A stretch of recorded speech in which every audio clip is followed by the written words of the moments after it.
ఈ తాటి చెట్టు గురించి మనం ఎంత చెప్పుకున్నా తక్కువే. పెంచకపోయినా మన చుట్టూ పెరుగుతూనే ఉన్నాయి ఫ్రీగా. ఇలా మడతొక్కిన ఆకులు పాక నిర్మించడానికి ఉపయోగిస్తారు. ఈ ఆకుల మీద మనము రాళ్ళు కానీ ఏమైనా పెడతాం, ఎందుకంటే అవి అణిగిమణిగి ఉండడం కోసం.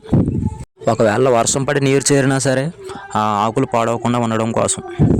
చెట్టు ఎక్కి ఇలా ఆకులు నరికినందుకు కూడా కూలిస్తారు. ఆ ఆకు నరికినందుకు ఒక్కొక్క ఆకుకి 5 రూపాయలు లేదా 6 రూపాయలు చొప్పున తీసుకుంటారు.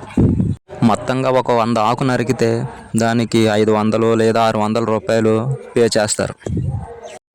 ఇకపోతే తాటి చెట్టు గిలకొందు చూడండి, ఇది వంట చెరుకుగా కూడా ఉపయోగిస్తారు.